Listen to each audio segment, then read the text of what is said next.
Now she's almost got the back. She's sitting in full mount. She has that arm pinned right there of Kisilova. Postures up and ground and pound. Goes Sovannahry. Here's the ground and pound. Kisilova in trouble. Ken Ching right on top of the action here. And Kim's going to stop it.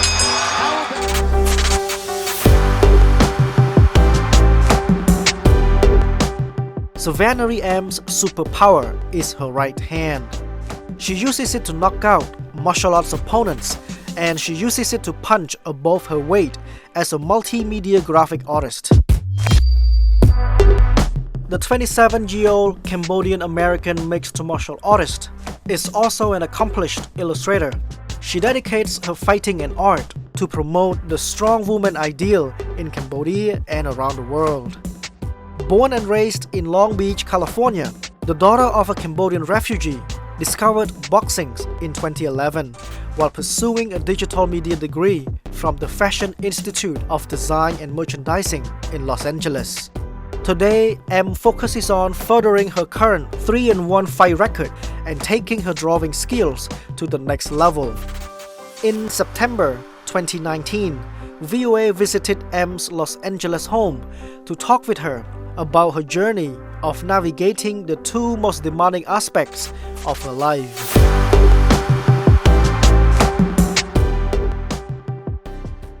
I'm gonna start with your fighting career first. I saw one of your recent matches. It was a ground and pound basically. You was on top of somebody and you just hit and then knocked her out. So my first question is, what does it feel like to knock someone out or to hit someone in the head like that repeatedly? Yeah, so I can't say I really go in there with any emotions, or when I'm hitting someone, I'm not really thinking of anything. I'm just in there doing what I'm supposed to do, so not really feeling anything. Did you get excited? Because you know that when you knock someone out, that person will go to the hospital after the match. I mean, I try to respect all my opponents, and so I can't say I get excited when I hurt someone. I may be excited because I come home with a victory, but the fact that I might have really injured someone doesn't really make me happy or anything. But that's probably the nature of the business. Right.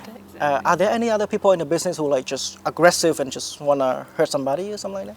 I'm sure there's a lot of characters. You know, there's many different personalities in MMA. You know, there's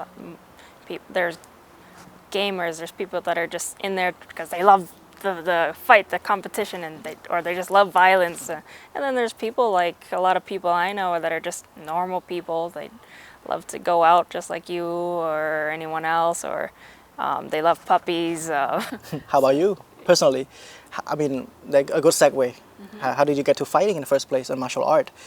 Do you like violence or what? What are the stories? I think I was always a bit of a tomboy growing up. My brother and I spent a lot of time together just playing video games. We loved Mortal Kombat and Street Fighter and watching Bruce Lee movies. So we would always, when we play, it would be play fighting. So I've always kind of been around that. That's always just been fun for me. But I never really had the opportunity to train because, you know, coming from a family of immigrants, we weren't really, you know, we were kind of poor basically. So I didn't have the means to go to do any official training until I was about 19. And then I was introduced to my first ever boxing coach in Long Beach.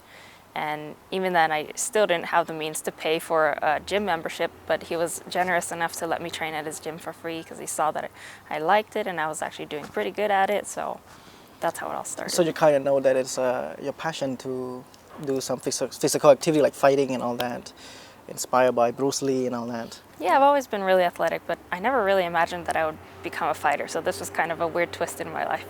Character-wise, are you a calm or aggressive person? I suppose I'd have to be a bit of both. I mean, if anyone who meets me just in regular life, they would see me as kind of calm, really soft-spoken, just really mild-mannered and even-tempered. But then they see me in the cage, and that usually comes as a big surprise for people when they meet me and they find out that I'm a fighter, and that's something that is exciting to me, that I have both these characteristics. I feel like it's very important to have that balance in my life, so that, you know, I think people shouldn't just be soft and light. They should also have, you know, the other side of being strong and brave and that more fiery side, just to kind of make the life a little more interesting. Axiata Arena in Kuala Lumpur, Malaysia. Kim Ching gets us underway. Gets all over in the black and white. Goes for an early overhand right. Jump walking right hand there from Sovannahry. Top position. We had a feeling that she was going to try to grab my head, so I worked that position a lot, prying my head out of there, and it was just exactly what we've been working on, so everything just worked out perfectly. Yeah, I thank Irina for giving me this opportunity, and she's I really appreciate everything. Yeah, thank you, Kuala Lumpur. Kuala Lumpur, show your love to your winner, Sovannahry! What a way to enter one championship, and what a way to finish the year. Sovannahry, a first-round TKO. That's 3 first-round finishes in a row. So how would you describe yourself? I mean, in the ring, are you calm? Describe yourself. What kind of person are you in the ring? So I feel like going into the ring, inside I feel very calm, but when I watch myself, I'm like, wow, she's pumped. So it's very interesting. And I think that's like a very good combination to have. You need to remain calm so you can stay focused on the task, but also you can't go in there and like be calm and fall asleep. You need to be that aggressive. You need that fire still. So I feel like I walk in there with both of those characteristics. Awesome. Do you see yourself change personally after being a fighter, after training to be a fighter, after fighting in the ring? Do you see the changes in yourself? I'm sure there are changes, but I think this has kind of always been a part of me. I think a big change is my confidence. Because I've always been, like I said, just very quiet, and I wasn't as good about speaking up about my needs and my opinions, but now I feel like I'm a lot more carefree, and I feel like that's been a huge thing since training. This is when you're in the ring. What are your favorite moves? And who is your inspiration as a fighter? So my boxing roots is still very strong, even though I've been training, kickboxing, Muay Thai, Pradal, Sarai, wrestling, jiu-jitsu, and everything. Boxing is still very much my strength and my favorite. That's where I feel most comfortable. So whenever I can throw a good punch combination, that's my favorite. Do you have a name for your punch? Do you have a nickname for it? I don't have one yet, but I should come up with something maybe. Yeah. It's a little weird if I come up with it. Maybe someone else will have a good idea. Sure. But one of my biggest inspirations would have to be Mike Tyson. He's just big and strong, and he looks mean, but then outside he's kind of like me, just quiet and nice usually. Awesome. Yeah. Now when you go do training, what do you focus on? Right now, because my striking is already pretty solid. That's what I started with, and that's what I've been doing for the longest. Right now, a lot of my focus is in grappling, so wrestling and jiu-jitsu. Oh, awesome. Follow signs for US 101, Los Angeles.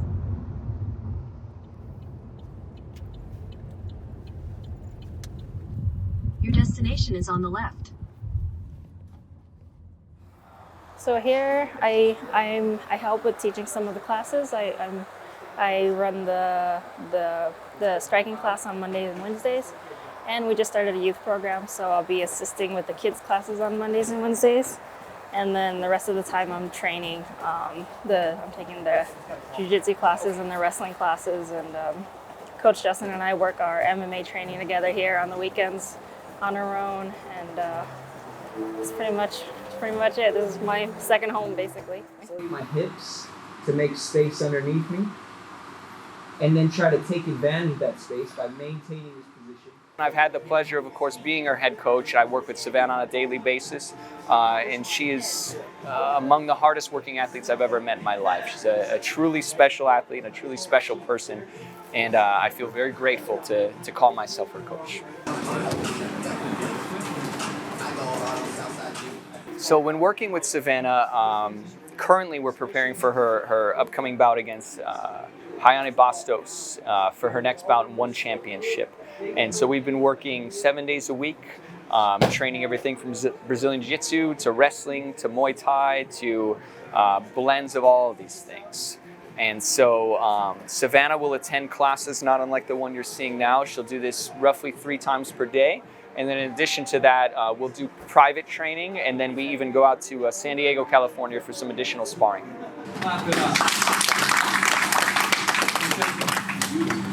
You get one of those like kind of. Now we reached another section of this interview, which is on your another kind of almost opposite career path. You are a fighter, more like strong violence, and now you are an artist, an illustrator. You draw digital art, which is more like creative process, which is more artistic. How is it even possible to switch from being a fighter, the fighting mode, to being an artist, which is the creative mode? Right. Well, to me, I don't feel like there's much of a switch because I feel like both of those things are so much a part of me, both of them are, that it's easy for me to transition from, staying spending the afternoon and drawing and working on my art, and then putting on all my gear and going to the gym and throwing down with everybody. It's just Come natural to you. exactly. Is that probably why you are named the Savage Buddha? I would think so, yes. Savage, the fighting, aggression, and aggressive and all that, and then the Buddha, calm, collected, creative. So, tell me the story. How did you get into drawing? I've been drawing ever since I was a kid. It's, I remember just as a show of love for my parents or anyone around me. I would just love to draw pictures for them, and like my mom had stacks of my drawings that I would do for her, and I've always enjoyed animated cartoons and video games. I love the characters designed there. It's just I've always loved that that you can create something out of nothing, basically. When did you know that you could draw for a living? I didn't. I wish I'd known as a kid. I would have practiced more and become more technically sound, I guess. I was just drawing whatever I wanted. I found out as an adult, basically around the same time when I started training in boxing, I guess. So I was like, you can make a career out of this. So, yeah. And now you do the fighting, and then you do a drawing. It's quite demanding jobs, actually. You take a lot of times to train at the gym, fight, prepare your mental state, and then you have to go back home or wherever you go, you get inspiration to draw. How do you manage your time? So, it's just one person. Yeah. Right now fighting is my primary focus. And I have art on the side because that's something I always want to keep with me, so that once I retire, that can become then my main focus. In art. Yes, exactly. So I want to be able to continue to do both. But so whenever I'm not training or whenever I just have some time to relax, I'd like to continue with my drawing and keep practicing with that. Wow, these are all the arts. So you do all this? I drew these two. The rest are gifts, and these are from an artist that I really like, Frank Rosetta. I've seen this art on your Instagram. Who is she? And you draw that, right? Yep. Why do you draw this art? This is Tomoe Goes, and I learned about her a couple of years ago, just before my second fight, and she was a Japanese female samurai warrior. So next, you're gonna show me the whole process of drawing an art, right? Sure. From your computer over there. Yep, exactly. Wow. So I'm excited to see that. Yeah, this is where I work on my art stuff.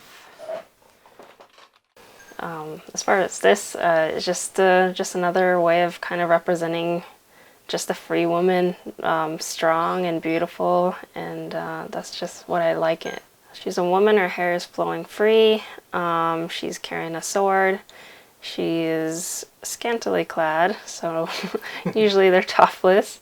How would you describe the natures of your art? Like, what is the kind of message or the kind of tone or the kind of the nature of it, the characters of your art?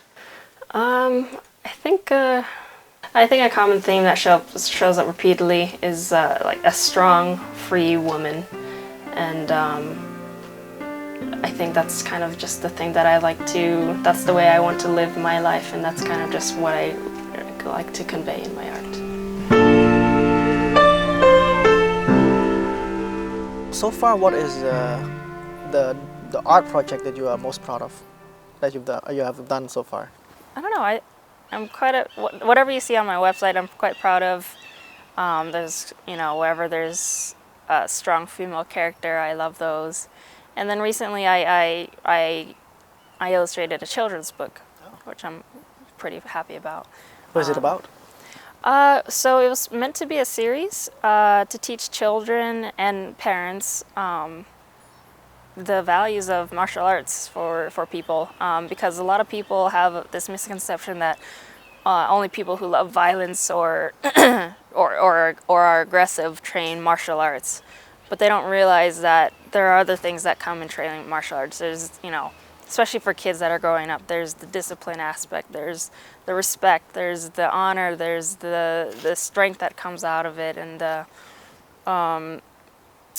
so that's basically the message we're trying to convey through this children's book. When I was working on this book, I would ask my boyfriend's daughter, Isabella, she's 10 now, she was probably 9 or 8 when I started working on this, and I figured since this is for my audience is children, she's the perfect, person that I can ask for. Exactly. So I would finish like the beginning stages of the book, and then I would be like, "Hey, Iz, come here. Can you take a look at this? What do you think of this? How did this image look to you?" And then she would look at it, and she would give me her opinion. Or she would read the text, and she would find some typos, and I was like, "Okay, I'm going to be coming to you a lot." So, and she was more than happy to help. This basically teaches. It kind of is a way to introduce kids to martial arts. It's explaining of how martial arts can be really good for kids. Like, it's saying how each kid wants to showcase their martial art, of how they do martial arts, and it's a really good way for kids to get discipline, because of course you don't want to go too hard on a kid, but you can't just let them do whatever either. So this gives you discipline, but it makes you have fun. You make your body stronger, and the mind and body. So it really shows you of how martial arts can affect a kid's life. And yeah.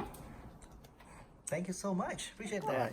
So now we go back to being both a fighter and an artist.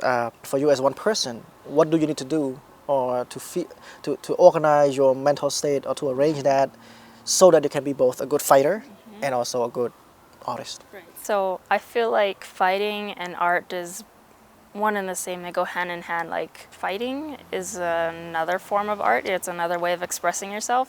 A good fighter is a good artist, in my opinion. That's why you see fighters and you recognize them as a certain style that they're known for their styles. Mike Tyson is known for his weaving and power. Ali was more known for his footwork and finesse.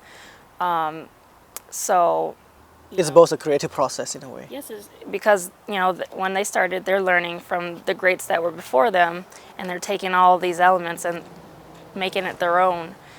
Very similar with artists. When you're learning, you're taking from the greats. You're learning techniques from people who've done it before you, and then you're using that to eventually end up with your own style. And I think that you need a certain sense of freedom to be able to do that. To be able to take some elements of people that inspire you and somehow make it your own and add your own sense of identity into your creations. So you mentioned freedom, being free to be creative in both fighting or in both drawing. Where did you get that from? Especially as a woman, it's hard, right? In this our society is kind of, women has a lot to, it's hard to experience freedom and to express herself in a way. How do you deal with that? Where did it come from? I think my sense of freedom came, I think it definitely came with, it first started with my, realizing that my drawing has a certain effect on people, that it makes people happy, or, and then eventually with my, my training, that gave me a different sense of confidence, so that I can, I don't know, I just felt, once I started boxing, I just felt like just this stronger, more confident person. And that just allows you, anyone who's confident, that allows you to be able to freely express yourself without fear, period. So I think my mom has been a big source of that.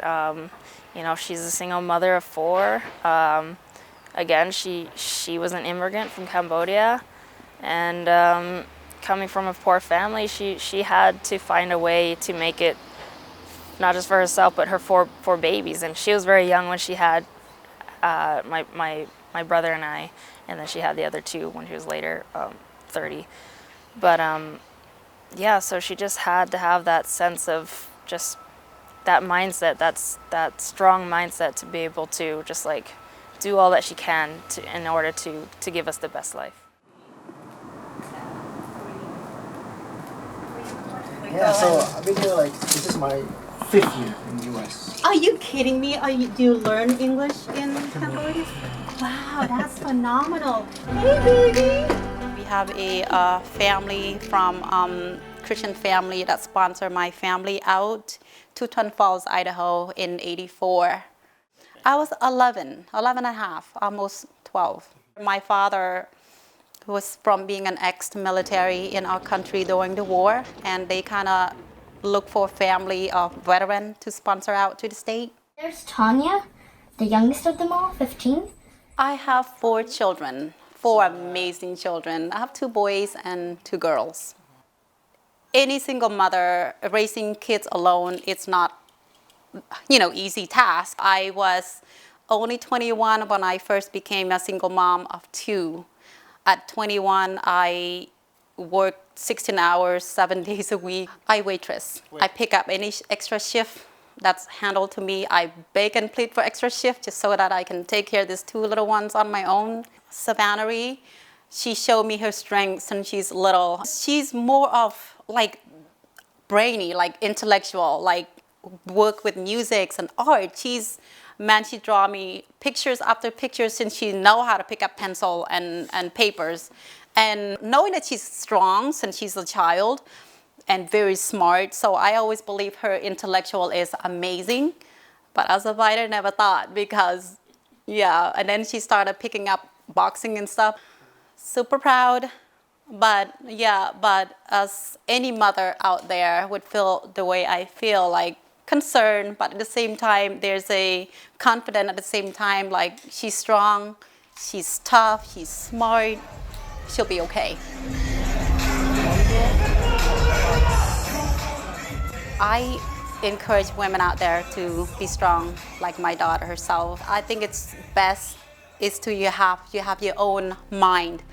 Do whatever you want to do, take whatever job you want to take, take martial art if you want, no one should tell you how to be proper or how to be a woman at home or whatever, you know what I mean? It's women should do whatever she chooses that make herself happy.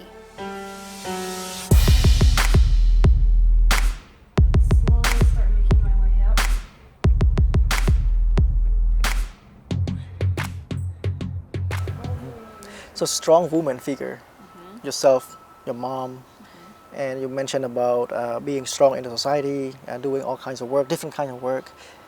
Is that your message?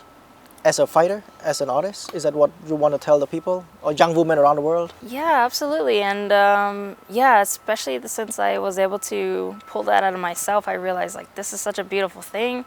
And also because I'm trying to reconnect with my Cambodian roots. and I'm realizing that there's a lot of repression in our nation, especially with young women in Cambodia, and because I have one championship as a platform for my fighting now, I would love to use that to show young women and girls in Cambodia that, you know, it's okay to be strong, just like it's okay to be strong-willed and you know, to think on your own and have this sense of freedom. You don't have to go the traditional route of you know, just finding a capable, a suitable husband or whatever, which is a big cultural thing at the moment that I would like to see change. And I think Taratsam, Yeah, she's a Bogotá martial artist. Yes, yeah. exactly. And she's born and raised in Cambodia, and somehow she is that different, strong, beautiful role model that I think is, her message is so beautiful, and she is inspiring girls and women out there. And I would just like to be another Figure. Yes, figure to continue that and to show them that, you know, there's more out there, and it's a beautiful thing to be able to achieve. To be a strong, intelligence and creative woman that who you are. Very inspiring. Now we go back to your root a little bit. You mentioned a little bit about your Cambodian root. You were born here in America, but your mom moved here from Cambodia when she was 11 years old. Yes. And tell me a little bit about your experience growing up, having a Cambodian mom in this country, in America. My mom, so she's told me many stories when she was a kid. She had a rough upbringing, and despite that, you know, she was always very loving with her kids, very affectionate, and doing the best that she can.